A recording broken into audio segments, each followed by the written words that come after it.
There we go. So I have a total of 20 slides, not counting the opening page. And that means we would spend like 2.5 minutes per slide. We might spend more, we might spend less. This is how you figure it out that you're not going to keep everybody overtime. So here we go, eating out. And I meant to make that a capital O. I'll do that right now because I am very obsessive about things like that. There we go. Right.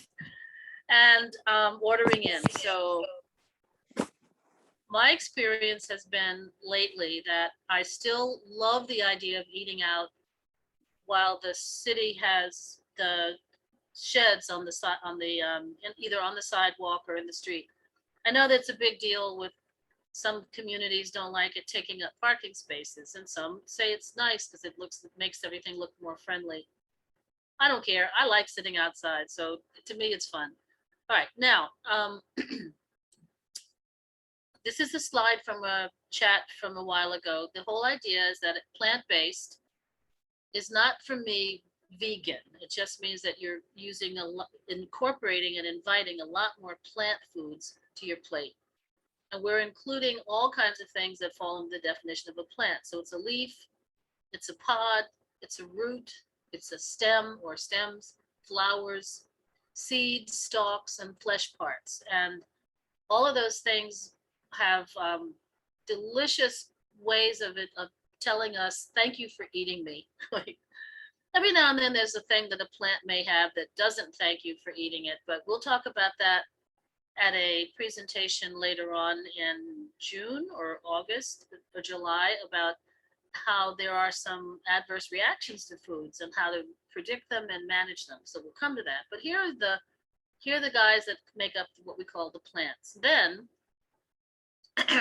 so the goal is that at least 3/4 of your plate would have all those different plant foods.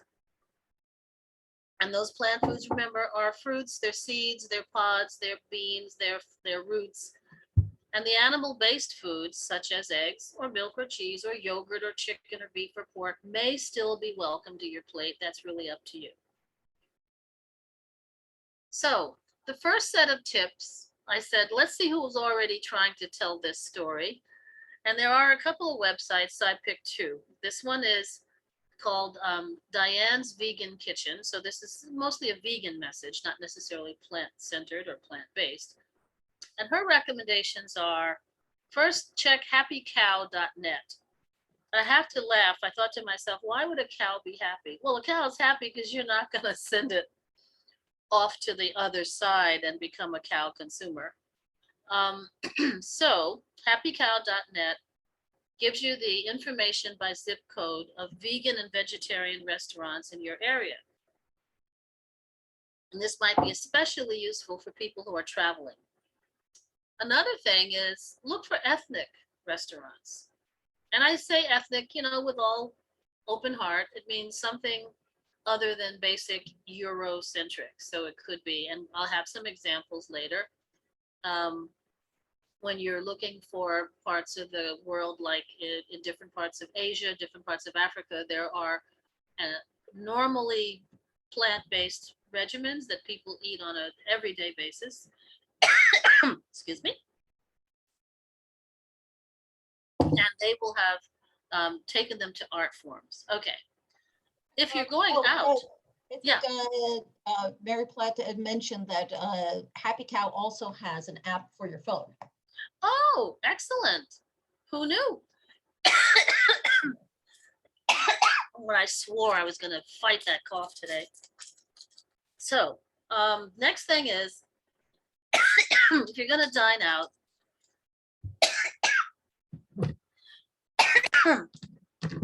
you might be able to suggest the restaurant. And that gives you more of a sense of getting a head up on what the menu might include. You can also call ahead and find out if there is something on the menu that is more plant-based, or are you kind of locked into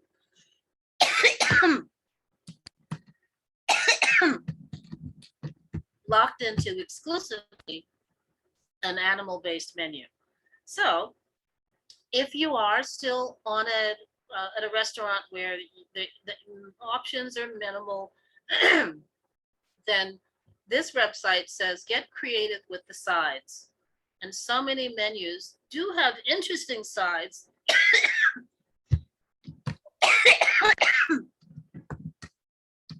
I swear I was great till just now. Okay. Then I'll talk about a few of those sides as we get there. I would also consider sides your appetizers. And as a dietitian, one of the good strategies for eating smaller portions, and also as a frugal person, a strategy for eating less expensively is to perhaps select an appetizer instead of a main course. Okay, so getting creative with sides, calling ahead to find out what the restaurant has.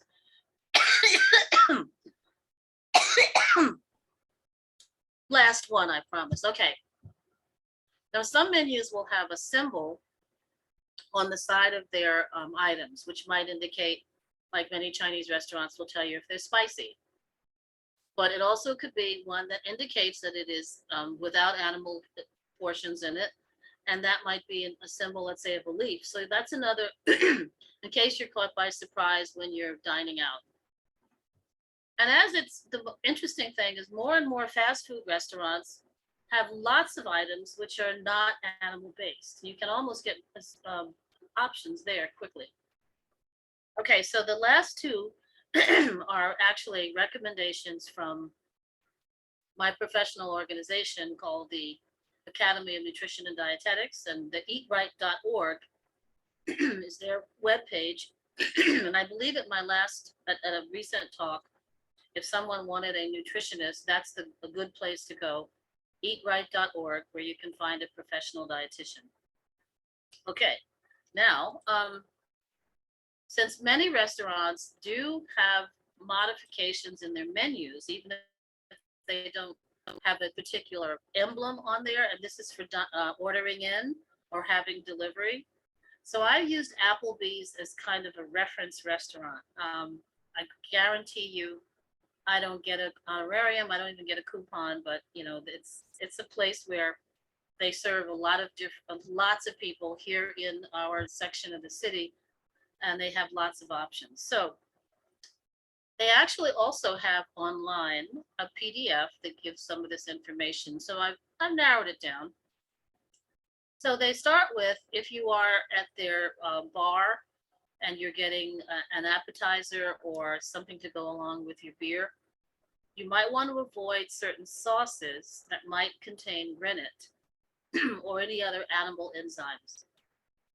So those of us who are old school know that rennet is an enzyme from the lining of the stomach of a calf, and it helps to make cheese because it causes the cheese to curdle. It causes milk to curdle. The curds are collected, and then you age them, or they're eaten fresh as cheese. So if you are vegan, you don't want that. Or if you are concerned about eating anything that is still derived from a cow, then you do not want to have a sauce that may contain rennet. And those might include a cheese dip. Something, especially at Applebee's, something called white queso. A spinach artichoke dip usually will have something in it which is a milk-based item, such as either sour cream, or they may have even modified it to be a fake sour cream, but that might be a question you ask. And something like crispy cheese bites. So let's imagine we're saying, well, I want to stay clear of appetizers that may have animal products, even if I'm not vegan. There are still some dressings to be conscientious about asking for more questions. So what Applebee's calls an oriental dressing will contain chicken. A Caesar dressing, if it's really authentic, is going to have anchovies. And where a salad has meat served on top, so you might get a Cobb salad or a niçoise, you can ask to have any of those animal foods replaced with something, at least at Applebee's, called the Impossible Patty, to take the place of the seafood or the meat. Now, pasta and noodles are vegetarian, but if they're egg noodles, they're obviously not vegan. And that would therefore be a different choice for many. You might enjoy instead rice. And the sauces to avoid on the pastas are similar to those of the salads and the appetizers. That one snuck up. Okay, including anything that has a milk or a cheese base because it may have had animal enzymes or rennet. This could include a Parmesan cheese sauce or an Alfredo sauce. The bottom here is that there were also some other salads that Applebee's offer. It's called Irresistibles. Irresistible. I think that's adorable play on sound. So if you're irresistible, which is probably designed to be slightly lower in calories by being a vegetable based, but will have a grilled seafood on top or a grilled meat on top, you can once again request an Impossible patty. Now, suppose you're not at Applebee's, you're at any of the other chain restaurants or a local restaurant like Johnson Avenue has lots of wonderful restaurants. You can still consider the same requests that if there is a meat product, you can ask for a substitution, could be tofu. If someone else has served something like a non-meat patty type thing. So we're still at Applebee's, however. And in general, they're saying that all of these breads, their breads are vegetarian. And so the brioche bun, now vegetarian again doesn't mean vegan. So brioche may have butter, cow's milk butter. So it's not considered vegan, but all of those are still considered vegetarian. And then, so if I'm at a deli or at a diner and they're serving something on a brioche bun or potato bread, I would be confident that I'm not eating animal products as a vegetarian.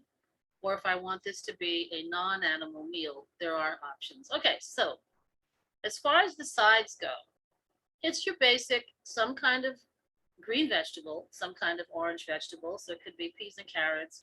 It could be a blend of squash, like a zucchini and a yellow squash.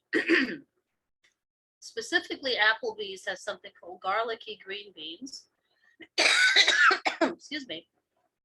Mashed potatoes, fries, waffle fries. Now, most of these, to tell you the truth, sound kind of over the top on calories. But this is not a watch your calories message. This is if you're trying to keep it plant-based and not have animal products, most of these are going to be fine. Be sure to ask that the bacon be, if there's a option for bacon. I was at a restaurant on the corner of Broadway and Marshallou Avenue, and I thought I was ordering a wonderful plant-based dish, and it came with bacon, bacon crumbles on top. So I sent it back, and my daughter always says, "Mom, when you send things back, they're gonna spit in your food." I felt okay when my order returned without bacon. Okay, and then desserts. And here was quite a surprise. So all of these desserts are considered vegetable or plant-based, but if you get something with powdered sugar, they recommend that you assess that it might have been processed through bone char. Now, the difference is that all the, well, it's not a difference. Please let me restate that. After reading about this a short time ago, it seems as though every sugar, in order to help it become more white, might be filtered through bone char. And then if you are not in favor of having your sugar be in touch with what was previously part of an animal, this would be a request that you would make. But the question might come up, what is bone char? So as I've taken this quote directly from a resource from PETA, it's the Organization for the Ethical Treatment of Animals. Bone char, often referred to as natural carbon, widely used in the sugar industry as a decolorizing filter, allows the sugar to achieve a white color. So it's made from the bones of cattle who were slaughtered. Now, this is the PETA explanation. The process is the same. Now, whether the slaughtered cattle came from foreign countries and sold to traders who then sell the bones back to the US. Where the bones moved around, the most important thing is that they are derived from bones, whereas there is a distinct difference in that beet and coconut sugars are not processed with bone char. And this is kind of a schematic to talk about what the bone char, how it starts and how it ends. So these would have been bones from cattle.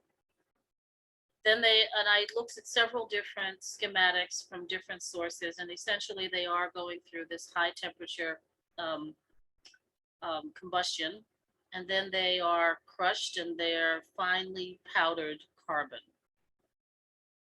Now, if you are new to this and you would like to make sure that you're purchasing a sugar, whether it's sugar, powdered sugar, or granulated sugar for tea or coffee, then you can see that PETA has identified that these brands, Sugar in the Raw, Bob's Red Mill, Wholesome, Organic, Imperial Sugar are all considered more pure because they have not been filtered through bone char. Okay, so that's the surprise about desserts.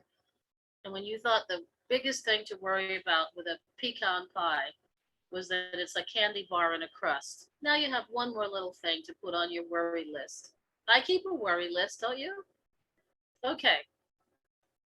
So we're still looking at the idea of maybe we'll go out to eat, maybe we'll get it delivered, maybe we'll take it to the park, or hopefully we'll just sit comfortably at home and eat something that somebody else prepared.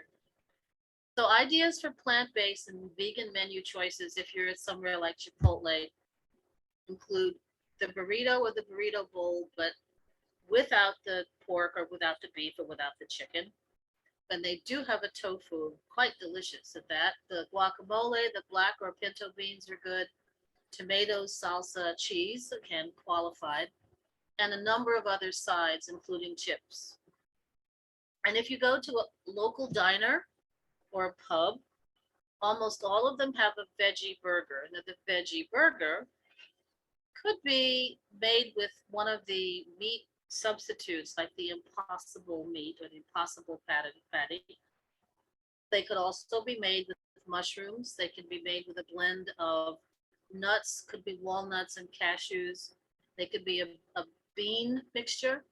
Sometimes they may have an egg as a binder and sometimes not.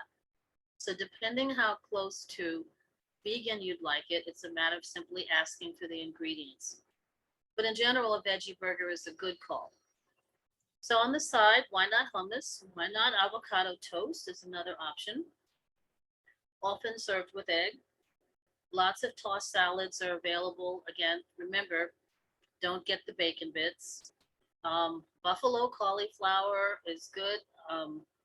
Sometimes they're excellent food, and they could be buffalo Brussels sprouts, but sometimes they are with a cheese dip, or they might have already been melted cheese put on them if you're having them delivered.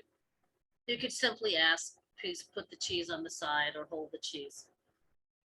Falafel and pita is also one of the best, easy to find in New York City, plant-based meals. So often you can also at diners and pubs get a real rich and satisfying bowl of soup, which will not have, if it's matzo ball, it may very likely have bits of chicken broth, but others are going to be vegetable based. Excuse. A quick question here from Susan. Would you opt for plant-based options if it's highly processed? I would weigh it and probably yes, but I think highly processed might mean canned, or like the restaurant items that are what we would call prefabricated have already been washed, trimmed, dipped in breadcrumbs or a coating, pre-fried, fast frozen, and then when they reach the restaurant, they might go into a deep fat fryer, and then you're asking yourself, is this really what I want to eat? Just because it's not an animal doesn't make it, like a braggable. But I might Yes. I mean, you would weigh it against everything else on your plate, everything else on your menu. But did I describe what you mean by highly processed? Yes, yes and no. I was thinking about the veggie burgers very often are highly processed before they get to that form where you would buy them, say, in a supermarket. And I was Yeah. just wondering, how do you weigh that on a scale? Does that make it better for you than something that's not plant-based or Yeah. no? I think that's a good question. And I've read reviews about the different varieties. I haven't actually prepared a slide that has a breakdown about the different meat, fake meat burger patties, Impossible Burger. Oh, there's a few. And I've tasted most of them and they're okay. I even got a recipe from America's Test Kitchen that used shredded beets and finely minced walnuts and some, arugula and a few wonderful things. And when I shared it with someone who is vegan, notably Deborah, her response was, "It looks like meat." And yes, because it's shredded beets. And then you say, well, if I'm not eating meat for ethical reasons or spiritual reasons, why would I eat something that looks like meat? So the degree of processing as well as the degree of imitation does give one pause. Uh, so if you're dining out occasionally and it's an option and you want to have socially, like have a lot of fun with everybody, I think it's safe. I think it's a good idea. Uh-huh. Yeah. Yeah, I was thinking more in terms of what you might purchase because I went on a run of having veggie burgers because they're convenient. Stick them in the freezer and you can pull it out. Mm-hmm. And I had a conversation with somebody about veggie burgers. Have you considered what goes into making a veggie burger? And when I started thinking about it, I started wondering. I like the sound of that one made with the beets though and nuts. Mm-hmm. To me, that sounds like a very appealing kind of way to form something edible that's plant-based. I think, But again, the yeah, process came to my thinking at that point when they started questioning me. they're also often high in sodium because that's the magic ingredient to make everything taste better. Right. And time permitting, I think I can find the shredded beets recipe online with our when our meeting is over. If we're close to 6 o'clock, or not over 6. But otherwise, as I say, if you go to it's either America's Test Kitchen, one of the both of these two programs are produced by the same outfit. Uh-huh. But the other thing about it also had bulgur wheat, so it was walnuts, arugula, bulgur wheat. All stuff that's in my pantry. Oh, good for you! Yeah, I have so much from the day I bought it to make those burgers. It even had baby fruit. I'm so sorry, baby food pureed carrots. Oh wow. And I thought, really? Am I gonna go to the store now and then the baby food aisle and buy like $1 jar of baby food carrots? I'm just gonna make a carrot and puree it. Right. But there was a cuisine rationale for each of the ingredients, and it tasted good. Uh-huh. You needed more salt, but I'm a salt girl. I admit it. Oh, see, I'm not a salt person. In fact, I was out recently, yesterday, in fact, with a group of friends, and somebody offered me a taste of their soup, and I took a spoon and I had a taste of it, and it was a bisque, a lobster bisque. And I said, it's very good, but it's extremely salty. I don't use salt. So to me, it was over the top. I said that spoon was more than enough for me. Not that the bisque wasn't delicious, but it was so salty to my taste. Isn't that amazing? So research has shows that people can acclimate their salt receptivity in a way. Right. So if you're used to a lot of salt and I abruptly reduce it, your food is going to taste undesirable. Right. And so if anyone else is listening and they're trying to cut their salt back, you just cut it back very gradually over weeks. And then your taste buds will acclimate to the lower amount of sodium per meal. Mm. And sodium is more distinct when it is crystals of salt on the surface of a food. So you actually will get less sodium in an ounce of potato chips than you have in an ounce of cornflakes. Huh. Less sodium in the potato chips because the sodium in the chip is right on the surface. And that crystal dissolves in the saliva and immediately activates the salt receptor. Whereas if you eat cornflakes, you've got the milk, you got the malt, you got the corn, you got all that other stuff in there, and your mouth doesn't immediately sort of respond to the salt. Mhm. But anyway, yeah, it's good for you that you taste it and it's right away a very strong response. I wish I could get that and cut back. Yeah, well, I'm going to visit my son and daughter-in-law, and she puts salt before she starts anything. She puts a pound of salt in there, and I go, please, not for me. It's almost like you have to go to salt training camp, right? Yeah. Build up your salt. Right? Right. That's funny, yeah. Okay, so these are just some more items that you could get at many local diners and pubs. And of course, there's always rice and beans. I want to say I did use this slide at an earlier presentation this year because when I look at it, I just get hungry. The rice and beans are international and wonderful, and nutritionally, they have a great profile for fiber, for protein, because the amino acids in the beans complement the amino acids in the rice. And you can use lots of anti-inflammatory spices to make them good. So while we all get reasonably a little worried about I'm eating too much carb, if it's not necessarily 3 times as much rice as beans, but almost a 1-to-1 or possibly even slightly more beans to rice ratio, that's a good meal. Pardon. Okay. And remember some of the other soups that you possibly can find, like a succotash or an Italian bean soup, as long as it is without the sausage. I think that's the tricky part. Sorry, so sorry.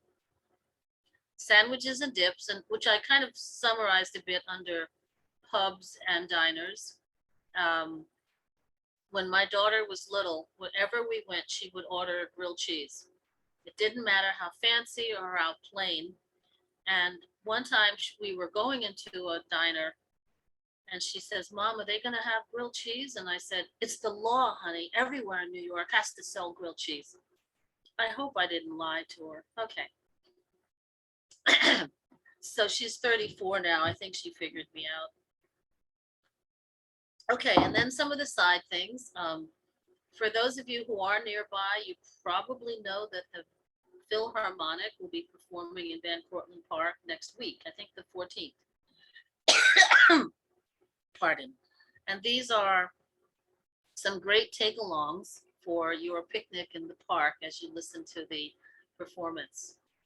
Okay, now, as one of the recommendations said, if you are looking to have more plant-based without being that person who calls ahead or asks the waiter or the server, may I say, what is in it? What are the ingredients? Is it fresh? Is it whatever? When you go to some of the restaurants that always have served plant-based and vegetarian meals, you're right in the perfect place. You are in, so to speak, on the pitcher's mound. Okay, so if you go Chinese restaurant, there's lots of options. There's Buddha's Delight, which may vary from restaurant to restaurant, but it is always a vegetarian-based meal. Excuse me.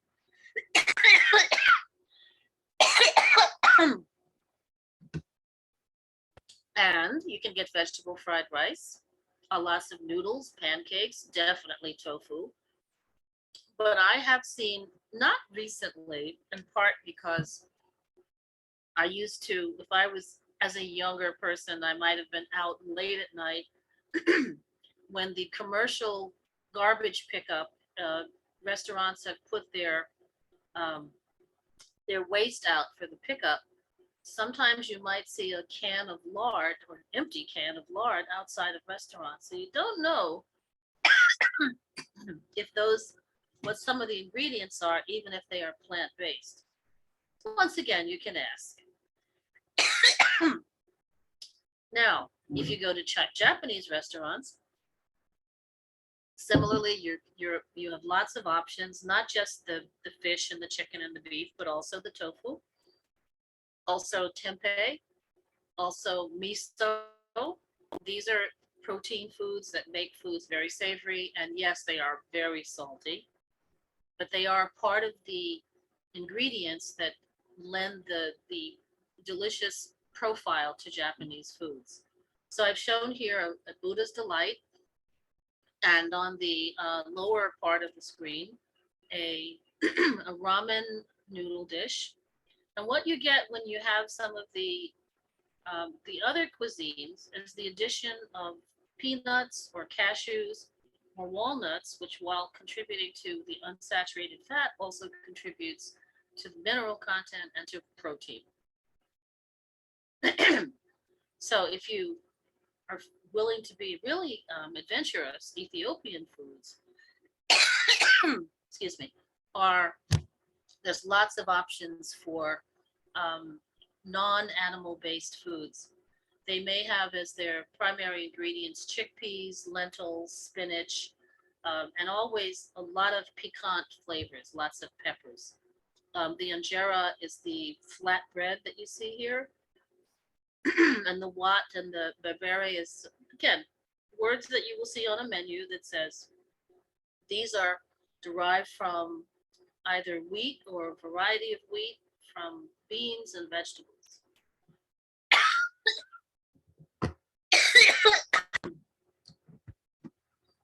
So Indian foods, we all know that there are lots of non-animal or minimal amount of animal foods that one can find.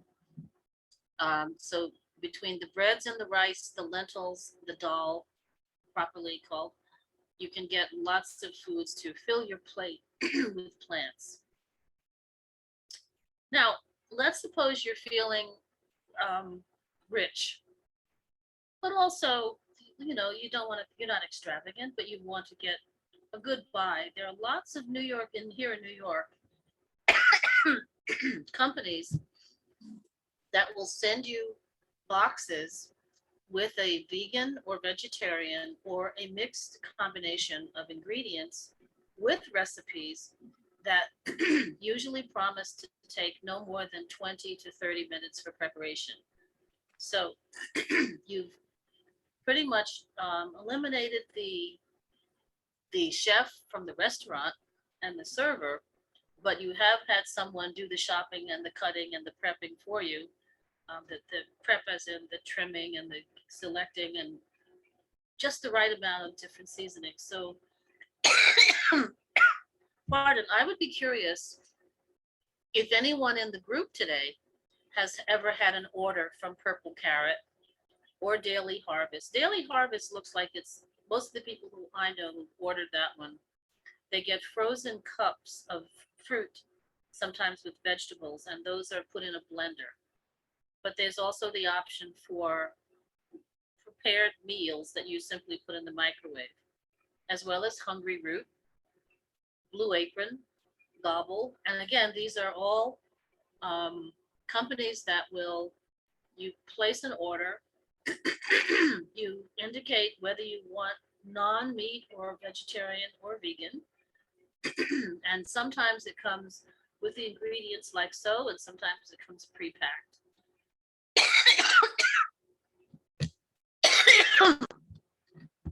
Has anyone here ever used one of these? I have not. I've heard a lot of information, a lot of positive feedback from people. No one? We have, oh, hold on a second. I just chat. Mary said I've used Purple Carrot. Now I check their web page for the free recipes with the week selection or at the bottom of the page. So Mary, you do this every week? You order at least some things from Purple Carrot? Excellent. So I would, I don't have a way of comparing the price, but I've had people describe them that they say, well, It's more than I might spend if I went to the grocery store myself, but for the savings of time and the inventiveness of the recipes and the quality of the produce and the other ingredients, everyone's pretty happy with it. So that's an option for delivery or for sharing a meal. Pardon. And these are references that I've used. Okay, So- oh, okay. Oh, Mary says she doesn't order from them, but uses the recipe. The packaging is overwhelming. Oh, is that overwhelming by way of too much to Too much recycle? packaging? I don't know. Apparently they have a web page with free recipes. Mhm. So yes, I have seen that. So that's good information to know. I wasn't aware of that. I have to check that out. Thank you. And as I said, with no exception, anyone who's used it has said, probably if I bought a pound of carrots and I cook 2 servings of carrots a week, by the time I get to the carrots, they've already gotten slimy and green. The wrong carrot color. Right. So they're actually happy with smaller portions, or let me restate that, portions appropriate to the meal, even though there isn't usually leftovers. And some people I know actually will be able to make 2 meals out of one, but these are good options. So, okay. Oh, she says too much packaging, the cooling packs are a problem. Ah, yeah. That's probably the law, that it has to stay at a certain temperature or else. Okay, I would love to take more questions, or I said I would look for the grated beet with bulgur wheat and walnut recipe if you'd like. Because my final slide is the references. Any questions? Okay, while you're thinking about it, let me see if I can use this. Let's see. Grated, I'm just gonna put the ingredients in there, beet, walnut, and I said bulgur wheat. Olga, yeah. Burger. What have we got here? Smoky pinto bean, vegetable burgers. So the source doesn't immediately tell me it is the That's the vegan. yeah. No, I was looking to see if the source would be America's Test Kitchen. Right. Yeah, so I'll just do that at the beginning. And so any questions, because I could surf the web forever. No questions so far? I would love to hear bulgur. Did I spell it wrong? B-U-L-G-U-R? That's right. Okay. I confess I'm a terrible speller. And Marcus Test Kitchen. There it is. yeah, so your search terms mean everything, right? And this is actually available in a short video. I'm not sure this is it. 9 minutes and 59 seconds. Pinto beans. Yeah. Different. Yeah, that's not quite it. Well, No. let's see. Pinto beet, bulgur. I promise. Bulgur, walnuts, basil. This might have been yeah, it. And there's the baby food. Yeah. That's a lot of ingredients, isn't it? Yeah. But well, that's the thing about these burgers. They're good, but there's a lot of it's all of that stuff. Yeah. Most of which is sitting in my pantry right now. Well, then we need to have a after Zoom meeting at your house. And I'll take you 2 pounds of bulgur that's in my freezer, because I'm not sure I've gone back to it. Okay, I'm gonna put the link in the chat. Okay, great, thanks. But if anyone wants to search it, it's America's Test Kitchen, and then you get the rest of the stuff. And who else does their orders in or dines out, and what are your strategies for making sure that the food you've requested is the food that you get. And by the way, so my initial slide, I'm gonna go back to the first one, was that you want to fill your plate this way across the day. And I find that when I go to a restaurant, I feel stingy about ordering a side of broccoli. Doesn't it seem like I could buy broccoli at the local greengrocer and steam it and have that for less than $1, whereas I'm spending $4.50 for a side of broccoli at a restaurant? So if you're stingy like me, just remember that you deserve that broccoli, whether you have it at the restaurant or at home, and you still get it. I made a point about some of the servings at Applebee's. I did not include what they have. I think I didn't include a lot of their other veggies, their steamed broccoli and their garlicky beans. There are some other veggies that they serve. So when we stay with the goal of filling at least 3/4 of our plate with something derived from plants, it is possible at most restaurants. It's just sometimes you might feel that your consumer dollar went a little bit south. More questions? No, it sounds like you covered it all. So anyone go out and, okay, Oh, you yes. have to ask the server if the food you want has sugar in it. Do I think we need to ask that? No? Oh, well, let's say, I'm gonna go back to the other point about the bone char. So if you are, I've read through a lot of vegan blogs, and it depends on the reasons why you are selecting to avoid animal products. Whether you feel that strongly about sugar because it may have been bleached by going through carbon. Now that we know the carbon is not just the carbon from burning trees, which is also sounds like it's not earth friendly, but it's actually the carbon from burning bones. So if you're more focused on not having sugar, sort of, may I call it standard sugar, then you might want to be aware that when you see sugar in the raw at a restaurant, as an option along with sugar and maybe sweet and low or something, then that's the option you want to make. Would I ask a restaurant, a server, if sugar is in a food because of my concern about bone char? Well, she says here, a lot of vegan restaurants use sugar in their food. They want to keep customers instead of being vegan.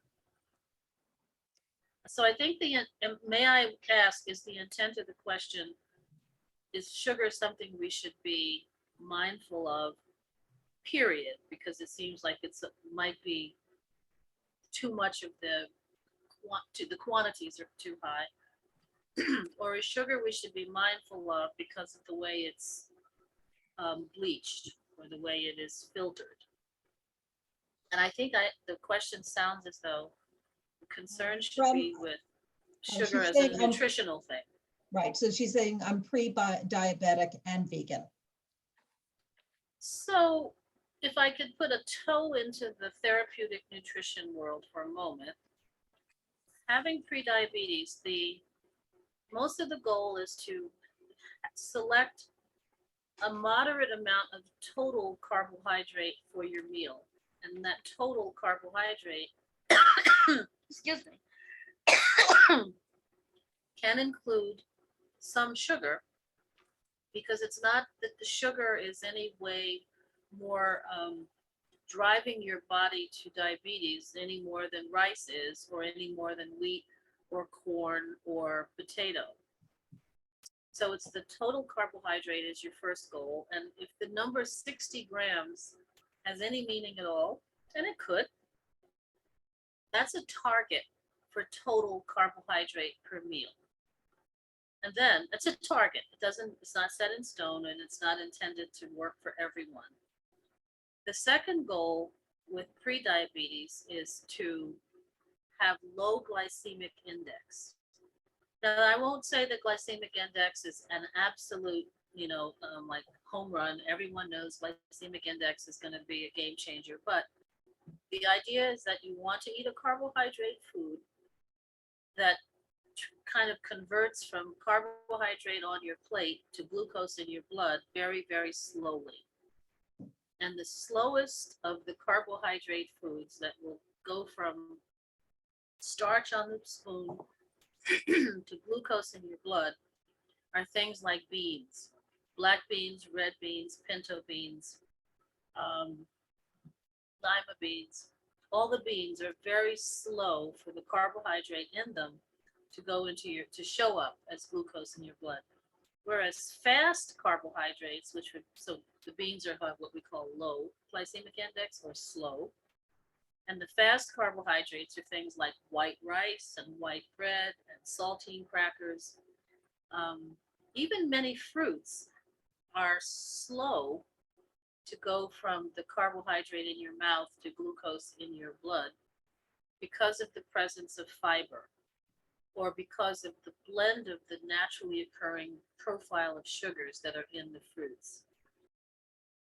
So those of us, and you heard me say us, who have a hemoglobin A1C that's outside of the normal range, but not yet diabetes, but it's in the pre-diabetes range, the goal is to eat low glycemic index carbohydrates and eat a very modest amount. So I'm going to open a Word document just to show you what I mean by modest amount. Let's see. I have a picture, and I think I've used this picture before, but this is the beauty of being able to be at your laptop. So I'm going to go to this thing called plate method. And plate method is a strategy for reducing the caloric density of your meals. At the same time, is it opening, or am I just waiting for everything to go? Okay. Here it comes. Okay.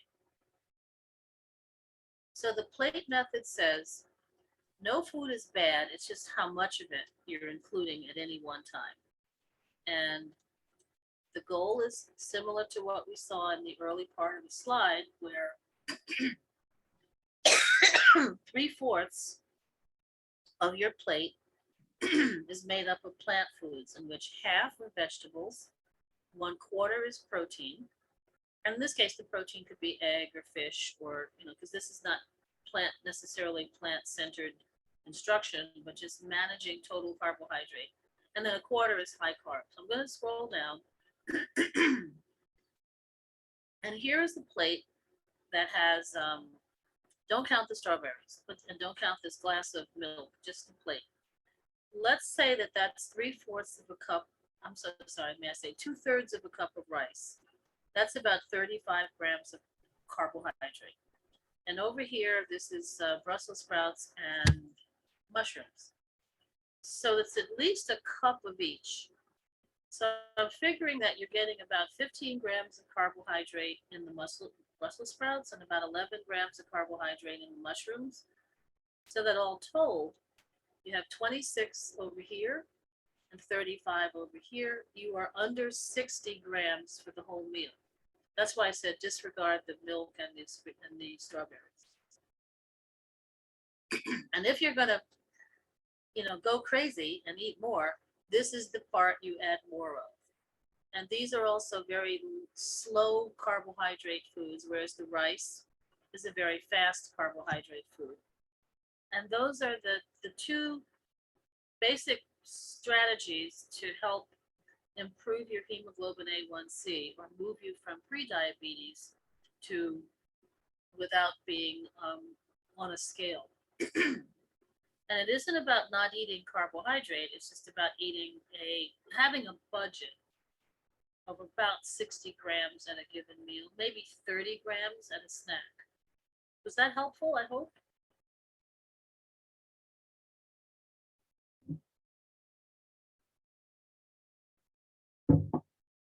Okay, one other comment that somebody else said is sugar is addictive and makes you want to eat more of the foods than you need, which I'm sure refers to Lord, half of the food. yes.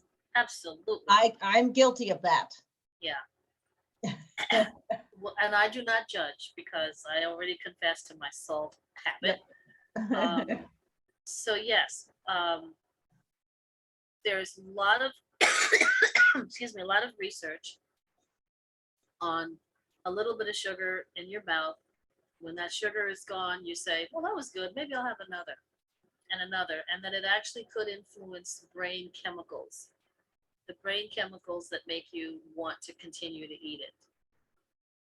I've also read some research where people say if you don't have to go cold turkey, but if you cut down on the amount of notably simple sugars that you eat, you find that that craving is less. And it also varies from person to person. Some are strongly driven by sugar, some far less so. But yeah, sugar's our friend and not our friend at the same time. Yeah. I'm going to read the chat and see what else is down there. Oh, yeah, there's the sugar. So if I were, especially when we know that beans are also useful for lowering cholesterol, I would say as many meals as possible, invite to the plate some kind of bean. Now, these images don't show beans very much because it's really dividing the protein section of the plate to be some sort of lean and moderate fish or chicken or turkey or lean beef, lean pork.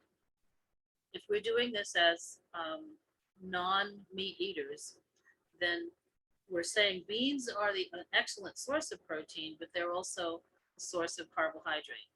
So in that case, the beans and the rice and or pasta and or potato are kind of sharing the same. They're a hybrid, and I guarantee you, the more beans you eat, not the gas. Yeah, I could guarantee that too. But the more beans you eat, the slower your body will use the carbohydrate in the meal. I hope that makes sense. I hope that was helpful. And it's okay to open a can of beans. We're not judging, especially since buying dry beans and soaking them and cooking them, not for an hour, but really 2, sometimes 3 hours, that's a lot of investment. So I think unless you cook your beans and then freeze them in like 1 cup portions, which is very practical, it's okay to open a can of beans. Totally okay. And one other thing about opening a can of beans, I think I've mentioned this before, so I want to emphasize it now. So let me just say, there's always that kind of cloudy stuff that is in the top of the can when you open it. Let's see. This is not a food safety question, but this is kind of a, let's try this one. So that cloudy stuff that's on the top, I don't really see it here so much, but that's good. That is the soluble fiber that was in the bean. And while the bean was being pressure cooked in the can as a part of the normal canning process, some of that fiber basically leached into the liquid of the can. So that's why it's called soluble fiber or water soluble fiber. Don't throw that away. Don't rinse off the beans and let all the good soluble fiber go down the drain. That's where the magic is. And I think it's interesting that whoever the food photographer was for many of these pictures, they don't show you that unpleasant, gloppy, sloppy, snotty looking stuff that's in the top of the can. Isn't it interesting that it's kind of been removed? But if you get a recipe that calls for canned beans, the first thing the recipe says is rinse your beans. And I would be screeching up to your kitchen sink saying, don't rinse your beans. Just go ahead and put all that slurpy, funny looking stuff in your food because that's good stuff.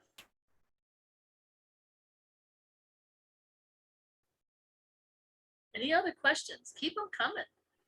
So I think we I've have gone time to- for at least one more because Okay. we're almost at 6.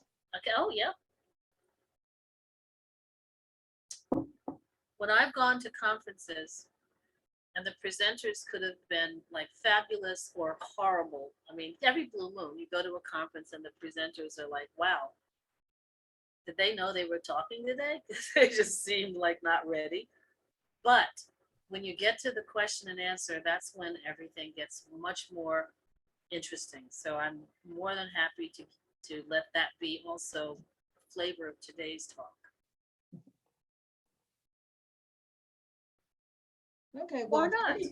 yeah, or at that, we will be seeing you again on June 29th. Yes. We have our support community for plant-based eating, and Maudene's going to be talking about the difference in if you're going to do your vegetables and things. What we'll do is start with a quick question and answer, and then discussion, which is obviously Maudene's favorite and her forte. But we're going to talk about when you want to have those vegetables available, what is the difference between fresh, frozen, and canned? So she's going to go over that. And then if you want to talk about some spring vegetables, we also have Grow NYC on the 17th with spring radishes and mint. Never thought of putting them together. And by the way, I found a really cool recipe for roasted radishes. So, which actually was kind of interesting, and I tried them, and it actually takes the bite out of it a little bit. So it actually had an interesting flavor. So I'm throwing Roasted that radishes.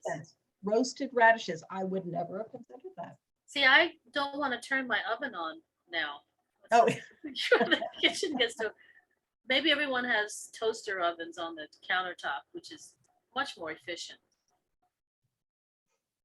so try rainbow radishes. Ooh, rainbow radishes. What colors do they come in? Now I'm intrigued. Now I'm intrigued. Yeah, right. Yeah. I happen to have radishes in the house right now. Barbara, you want to send along your roasted radish recipe? I will definitely pass on a couple roasted radish recipes to you. Thanks. Sure. Excellent. Light green outside, pink inside. Ooh, how pretty. You almost hate to eat them. Oh, yeah. Throw that in with some rainbow carrots and you've got a pretty plate. Yeah. Without the salt? Oh. You keep it, you know what? I find if I throw a lot of seasonings, a lot of herbs, Yeah. you can minimize the salt and really have good flavor. Another thing, if you buy seasoning blends, most of the volume of your blend is salt, unless it says no salt in it. Right. And then you say, I could have bought that box of salt, for $1 somewhere. So if you use any of the recipes of seasoning blends that are online, you have to make a large volume of them at once, but you get much more mileage out of them because you can put your own salt in to taste. Right. But yeah, I find I'm just overly generous with the herbs, but I like a lot of flavor, but it really does make a difference. Mm-hmm. Excuse me, water. Yeah. So, all right. Well, I think we're good. We're a Good. little past 6. I really appreciate that you coming here and joining us at 5, and we will see you again on the 29th. It's my pleasure. I look forward to it.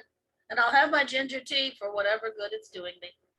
Yeah. Zoe says thank you. All right. Take care. Take care. All right, thank you for the Bye-bye. presentation. I really appreciate it. Love to All have right. you. Glad you enjoyed. All right. Take care. Okay, bye. Bye-bye.